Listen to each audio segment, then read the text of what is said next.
My name is Nikki Baird, and I was a mentor and coach of a BEST robotics team for about 6 years, and this is the control systems presentation.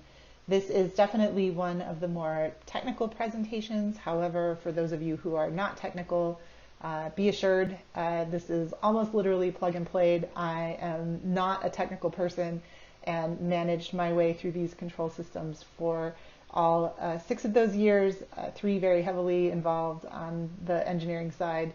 And if you are technical, don't worry, there is plenty here that you can dig deeper into if you really want to maximize the use of these control systems as part of your team build. Control systems really covers everything that you will get in the return kit. So you will get a joystick, which I can almost guarantee will be the first thing that goes into the hands of your students as they look at the return kit. It also includes the controller, which is probably the most important part of the return kit. It is the part that controls all of the motion that you are able to make your robot capable of. There's also a AAA battery charger. We'll talk about that a little bit more when we get to the joystick part. It comes with 4 servos and as well as servo extensions and extension cables. And then it comes with servo horns. So these are the things that you attach to the servo itself in order to attach the servo to other things or translate the servo motion to other parts of the robot. There's also servo mounting hardware. We'll talk about that in a minute, and a USB cable, which is used to connect the Cortex to the computer or to the joystick, as well as the USB keys. There's one Wi-Fi key that goes into the controller and then one that goes into the joystick. Also in the returnable kit, there are 2 small motors and 2 large motors. These are shown in the configuration that you received them at, which is not the same as the standard configuration that comes out of the kit. These configurations were done to protect the robustness of these motors and keep them safe. Additionally, there are motion control components, so these are kind of pulley systems and tensioners as well as hubs that can be used to help translate some of the motor motion to other types of motion on the robot. There is the battery adapter that is attached to the battery and used to connect to the Cortex, the battery itself, and then the battery charger, which is used specifically for the 7.2 volt battery that goes on the robot itself. There's also some motor controllers. Those are important, as well as the screw terminals for motors and screw terminals for cables. You'll note that those are 2 different colors so that you can kind of distinguish the 2 from the red and black versus the white and black, and we'll talk about those a little bit more in just a second as well. This is an example hookup of both a motor as well as a servo and the battery to the Cortex, so that you can get a sense for the minimum that might be required. Note that there is always a motor extension between the Cortex and the motor itself, and there's always a servo extension between the servo and the Cortex, and this is done in part to protect the servo and the motor from damage. It is also an important part of making them function to some degree for BEST specifically, if you're familiar with the larger VEX systems. So you always want to make sure that you have a motor controller between the Cortex and the motor, and you always want to make sure you have a servo extension between the Cortex and a servo. So let's get a little bit more into the VEX system itself. So that's these 2 major parts, the Cortex and the joystick remote. The Cortex is, I'm pretty sure, the most expensive part in the kit that you are given. So it is important to make sure that it is well secured to the robot, but also make sure that you don't damage any of the pieces that are there for attachment. Sort of treat this with care to make sure that it can be reusable for other teams in the future. The Cortex is the brain of the robot. This is where the software lives that controls all of the motion parts that you have on the robot itself. And then the joystick is what you use in order to direct that software to actually move those parts. So you definitely consider these two together, and they're important, very important for making the robot move. Digging into a little more detail on the controller itself, you'll see a series of inputs across the sides. The most important ones are the 10 motor and servo ports that are on the right-hand side. We'll go into detail on all of these in just a minute anyway, but it is important to note that, and I'll say this probably many times in this presentation, that while you have 10 ports that you can use for the motors and servos, there's definitely some recommended usage, and you are not to use and very strongly discouraged from using ports 1 and 10. Focus on using ports 2 through 9.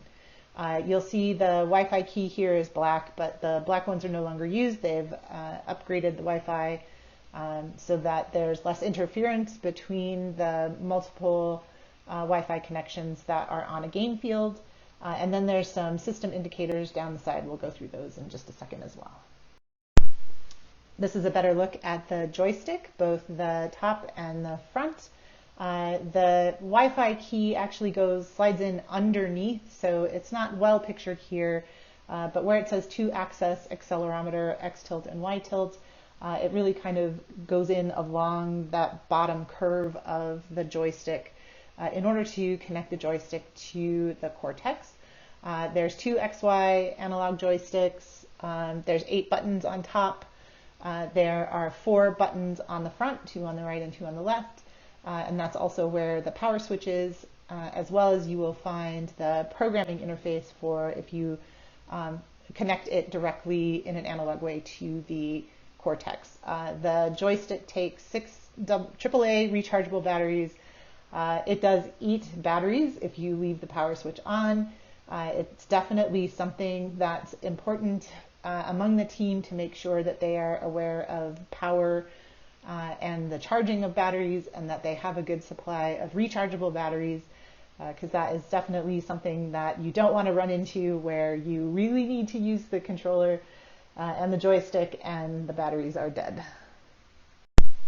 Here's some additional detail about the Cortex and controller, the wireless communication.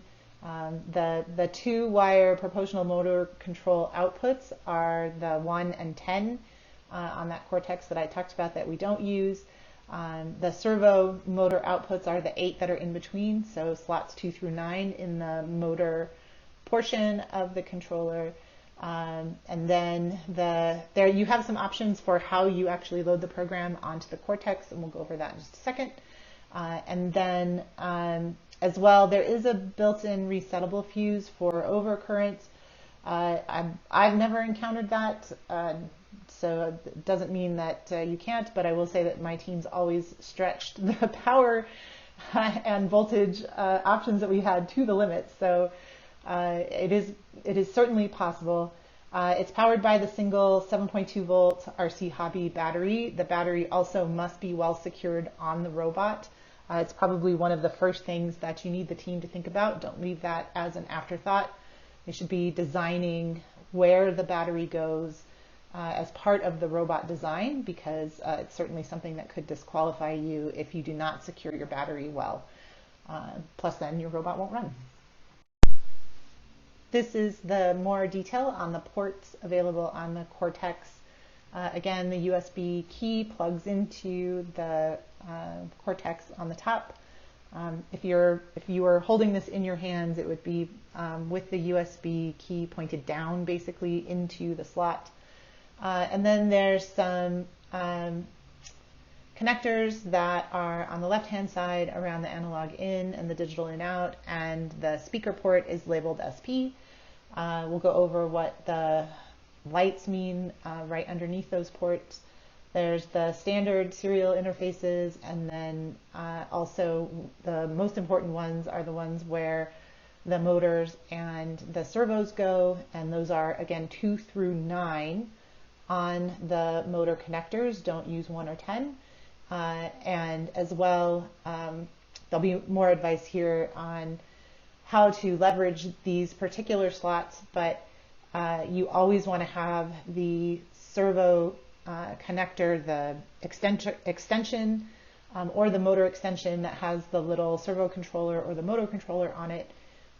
That's what you're plugging in here, and then you're plugging that into the servo or the motor. You always want to make sure that you have that connector between the Cortex and the motor or the servo. So if you took that top-down view and you took the top of where the key is sticking out and you sort of pointed that down at the ground as you're looking at the Cortex itself, you would see these ports here.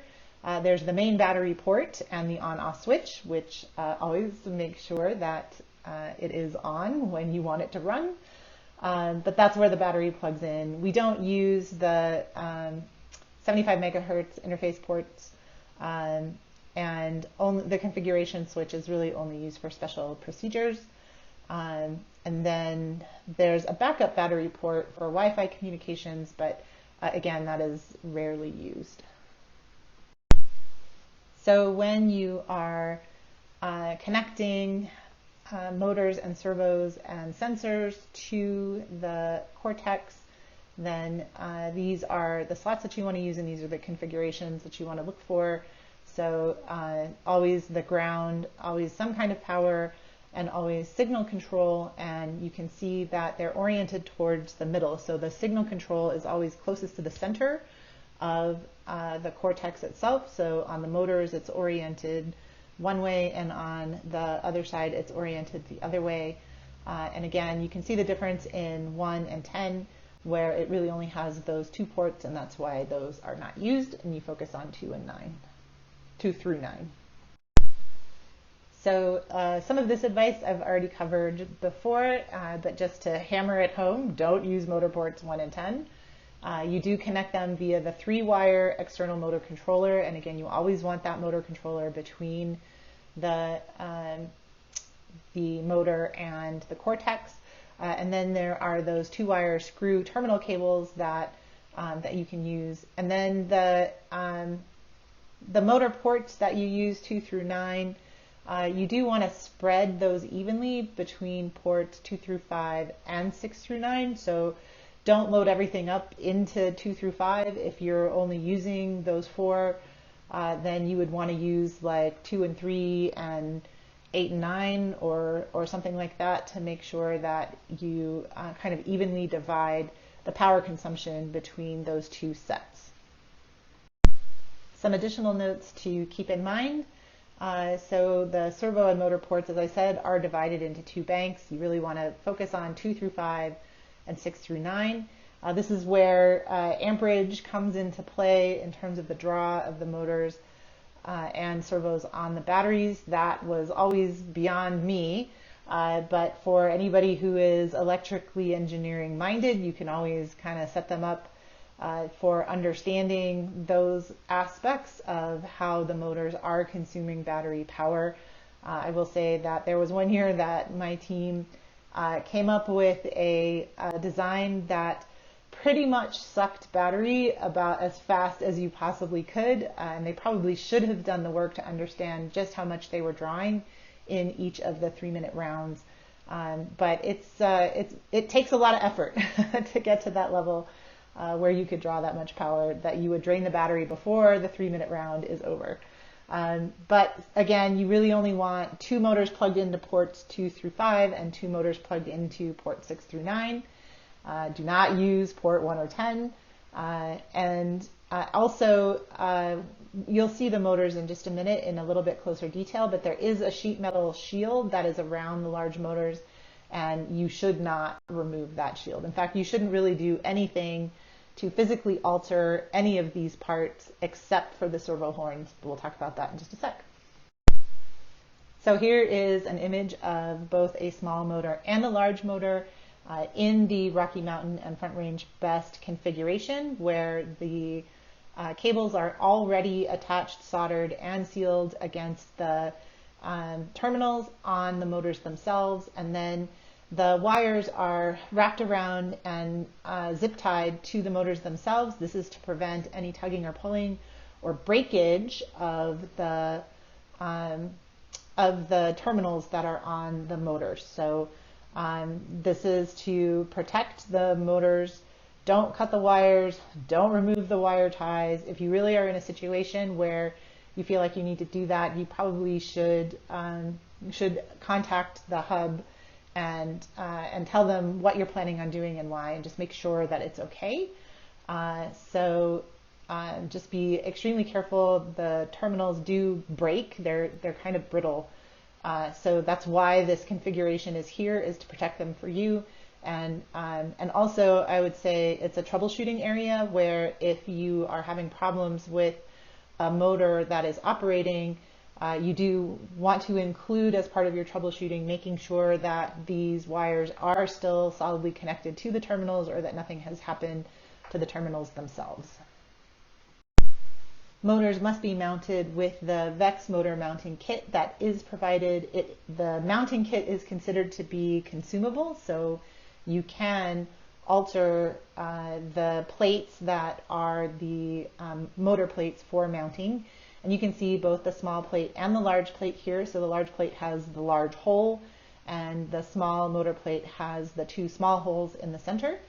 You can also see probably the most standard configuration for how you set up a motor plate in order to attach the motor in a kind of horizontal configuration so that you could use it, for example, for attaching a hub and a wheel. There is a hex wrench for the mounting screws. The mounting screws are very specific to these motors and to the motor mounting kit. So that is something that I encourage you to keep track of and don't lose, and be careful not to strip, because then it becomes very difficult to remove the motors. So those motor mounting screws are actually very precious, and I recommend that you keep track of them. And again, you can alter the plates, so you can cut them down, you can bend them in all kinds of wacky configurations, whatever the plate itself will support, just as long as the motor is securely mounted safely, and that motor mount is also securely mounted and safely attached to the robot. This is the rest of the wiring that is used to attach a motor to the Cortex. So you can see the standard 3-wire connector, which is part of the external motor controller. And then it connects with this 2-wire pin to the screw terminal, and then the screw terminal is what you take the motor leads, the 2 wires off the motor, and you attach them into the screw terminals. The weak points here are definitely those 2 blue components that are the 2 pins that go into connecting the screw terminal, the 2-wire motor cable, into the external motor controller. So you are allowed to use painter's tape to hold these together so that they don't pop apart. Definitely with all of the handling and bouncing and motion that happens on a robot, these are things that can come loose. Just make sure that it is painter's tape or the approved heat shrink tubing or the 4-inch wire tie. Don't use anything other than that, as you can potentially damage the connectors or the pins. And also, this isn't a weak area where if you are troubleshooting, this is almost one of the first places that you should look to make sure that this connection is sound. When you are connecting those pins, you do want to make sure that you're connecting red to red and black to black. That is important. And that happens as well when you're connecting the red and the black from the motor itself to the screw terminal. So this is what it looks like when it's all attached, and you can see the detail where the red wire is lined up with the red wire on the motor controller. And then the 3-pin is what actually goes into the Cortex itself.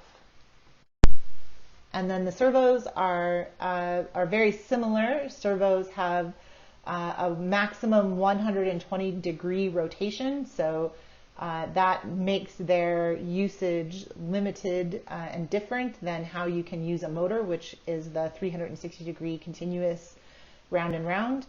but it connects very similarly, and it has a similar kind of setup in terms of the 3-wire servo power adapter that you are connecting into the Cortex.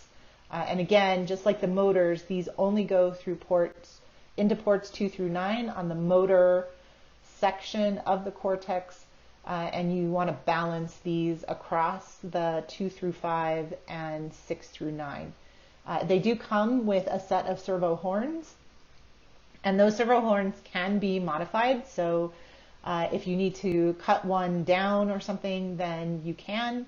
I have seen teams be pretty brutal in how they use these to actually attach to whatever it is they're attaching these servo horns to, but I would caution you to make sure that you are very careful about where the actual motion happens within the servo itself, as well as where the servo attaches actually to the robot, and I'll talk about that in just a second. And again, back to the basic setup for the servo itself, you can see that there is that servo controller. You don't need the screw terminal because you don't have exposed wires there. You just have the pins that have to connect to each other. But again, the white on the inside of the Cortex, when you put the pins into the Cortex itself, and then make sure that you connect the pins white to white and black to black on the two sides with the red in the middle for the servos as well. Finally, for the servos, you are given as well some servo mounting optional hardware that you can use. I strongly encourage you to use it. I would also say that the servo mounting screws, just like the motor mount screws, are kind of precious commodities. They're very small and easy to lose, and they're also easy to strip, so be careful how you leverage those screws. But the mounting hardware is really there to help protect the servo and to make sure that you don't damage the mounting holes themselves. So there is enough of the mounting hardware included that you can use them for all 4 of the servos if you want, and I do encourage you to use them. This is a diagram that shows you how to use the optional hardware and use that in order to mount the servo to anything that you need to mount it to. So if you need to refer to this in order to understand how to use the parts that are included. The last set of connections that you can make to the Cortex involve using the digital inputs as well as the analog inputs, the ones that are on the left-hand side of the Cortex. If you refer back to that diagram that shows all of those connectors, these use the 2-wire digital input connectors and screw terminal cables. So you want to use these. You use the digital inputs for limit switches and micro switches, and then we'll talk about the analog in just a minute. But all of those switches and digital inputs come to the Cortex via the sensor screw terminal cable. The digital inputs go in that lower half of the left-hand side that you can see is labeled digital and has the 1 through 12, not including the SP, which was the speaker output at the bottom. So you can see how the sensor cable connector, again, white towards the middle, fits into the pins for the digital input. You use the analog input connections for potentiometers. So this also uses the 2-wire sensor screw terminal cables, which just have the white and black and the 2 pins. And again, you connect the potentiometer into the Cortex via this sensor screw terminal cable. However, these go into the analog inputs sideways, and I'll show you what I mean in just a minute. This is an example of the potentiometer all wired up. So you can see that there are the 3 signal terminals, and then you have a screw terminal for each one of those that then connects into these slots in the analog input connections. And as far as exactly how to use the potentiometer itself, I strongly encourage you to look into the material that's provided and the help forums to be able to really take advantage of this particular item. All right, that's all of the parts. Now let's talk about how you get the software onto the VEX and how you make sure that the joystick and the Cortex are actually talking to each other. You should receive them out of the box already paired. However, if the joystick does not connect to the Cortex, then you may need to resync them. You can do that just by using a USB cable that's included, and you put that where the USB keys go in both the Cortex and the controller, and that should reconnect and resync or pair the controller and the Cortex. The Cortex comes with an out-of-the-box configuration, which is the software that's already loaded onto the Cortex. It does allow the team to hook up the Cortex and have it work without having to program it. And the next slide will show you the configuration that's there. This is called the best default program. It is definitely not the only configuration, and teams really are expected to create their own programs. We'll talk about that in just a second. There should be a whole separate section on software as well. But having that basic configuration is helpful, that you can kind of get the kids familiar with the returnable kit and the pieces and how they configure together, and let them kind of wire it up and get it operational right out of the box if you want to take advantage of that. This gives you more detail about what's expected from the best default program. So the program that's in there is really using the right motor, left motor. Those are the large motors, and then there's an additional motor in the middle as well as a servo. So you, if you do want to wire it up in order to test it out and kind of just see how all of this wiring works, then those are the ports that you would want to use for the corresponding parts that you are leveraging, that the software would then operate. As far as the software goes and how to program the software, you have 3 different options. You have MathWorks Simulink, you have EasyC version 6, and you have RobotC. EasyC is the kind of drag and drop visual programming model. This is the kind of most basic and easy. RobotC has a text editor. It also has a runtime debugging. And in my experience, the teams have used this the most that I've seen, especially if you have any software kids on your team. They tend to dive into this pretty deeply.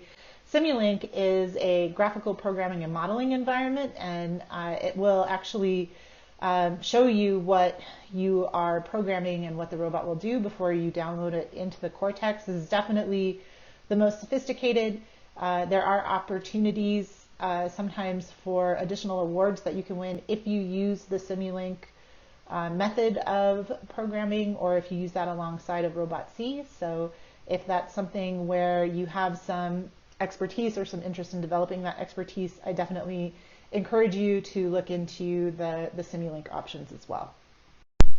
So as far as getting the software onto the Cortex, you have a couple options for doing that, and I'll show you all of those configurations.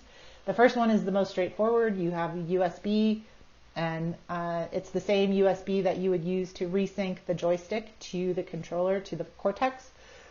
So you can direct download. You don't need to have the battery attached. In order to do that, the USB will power that download.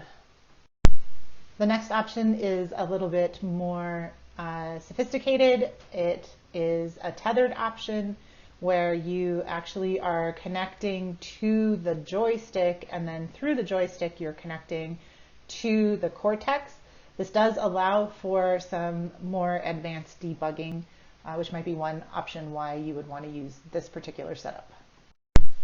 And then you can also do the wireless download, and this is where you are tethering the joystick to the computer in order to download, but you're using the wireless keys, the Wi-Fi keys, in order to actually move the software through to the Cortex itself. In this situation, the Cortex does need to be powered separately, so you would need the battery to be set up with the Cortex in order for this to work. Getting that software ready to go and ready to actually move your robot around is very exciting, so make sure that the excitement does not end in disaster. So first of all, when you are downloading the software and then getting ready to test that the software is working in the Cortex, just make sure that your robot is in a safe place. Don't have it in a place where it could roll off the table, especially if it moves in an unexpected direction, because you need to reverse some motion in the programming, and then make sure that all team members are clear of the moving parts. Then you can connect the Wi-Fi keys to tether the cable or the tether cable between the joystick and the Cortex. Make sure that when you first hook everything up, everything is in the off position, and then you attach the battery before you turn it on. You turn on the joystick and then you turn on the Cortex, and then it should take no more than about 10 seconds for the link to be established between the joystick and the Cortex, and then you should be able to run the operations and make sure that your software is working. The joystick itself has some LED status lights. So the bottom one says game. That one's actually not used by VEX. So those top 3 lights are the ones that you will literally live and die by, because they tell you whether your batteries are powered up and whether your joystick is connected to the Cortex. So a green light for both the joystick and the robot battery status means everything is good. A yellow light means you are running low on power, and a red light means that your battery is dead and it needs to be recharged. And again, for the comlink status, yellow means that it's searching, and then the green means that the communication has been established. And those lights are the same on both the Cortex and the joystick, and those statuses are the same as well. So that is the one that lets you know that everything is functioning as expected. Some additional tips. It is recommended that you tin the motor wires with solder before you attach them to the screw terminals. This is so that when you screw down the screws in the terminals to actually attach the wires, that you don't get frayed wires in there or strands that are loose that can cause a short. And then do not solder wires to the Cortex. Those pins should be just push to connect, pull to disconnect, and that's it. So the Cortex is one of the most expensive parts in the returnable kit, so please handle that with care and do not do anything permanent to the Cortex in any way. The sensor cables, the servo power adapter cables, and the external motor controllers are all keyed in the correct orientation. So just make sure that you're paying attention to the white wire in the center, towards the center of the Cortex, and then take care with those pins. They're pretty fragile, so insert and remove them carefully so that you keep those connectors in good working order. And then make sure you tighten the screws on the connector cables on the screw terminals so that the wires are not loose and do not pull out. Definitely, if something is not working as intended, one thing you need to check is all of your cabling and your wiring and make sure that it's all connected well. You mount the Cortex to the robot using the number 8 screws through the holes provided. Again, be very careful not to over tighten and crack the housing and the holes where the screws go in. And then as well, it's not good to try to insert the USB keys while everything is powered up. So make sure that you insert the USB keys when everything is powered down. And then you do have the option of operating tethered by removing the USB Wi-Fi key and connecting the A to A cable between the joystick and the Cortex. It's just that then you will be literally tethered to the robot. So it's good for testing things really quickly if you need to, but it's not how gameplay will be, so keep that in mind. And finally, the last piece of advice is around joystick calibration. So if you are hands-off on the joystick, but while it's powered up and while the robot is powered up and you hear the motors hum or creep, then what that means is that your joystick probably needs to be recalibrated. The calibration procedure is here for easy reference, but it's also in the EZC help file. You definitely don't want to continue with this kind of operation. It's a bit hard on the motors, but also it drains your batteries. And as you may have gathered from some of my comments, battery charge is essential to monitor and maintain. And then finally, if you need more help, we have links to lots of resources. Google also is your friend, but the best forum is a great place. There's lots of Q&A. There's lots of places where you can ask questions. If you have a question about whether it's legal to do something with the returnable kit, then for sure you can ask here and get some help as well. And then VEX itself also has a forum. This is where you can get technical questions answered about the VEX equipment itself, as well as more advice and forums for EZC and RobotC. If you need more software help, that's definitely a great resource. Again, don't hesitate to use Google. Lots of other teams will post past software designs if you need some inspiration or some starting points for things that you can do with your team. So there are lots of resources that are out there that you can leverage. And with that, that covers all of our control systems in the returnable kits. Thanks.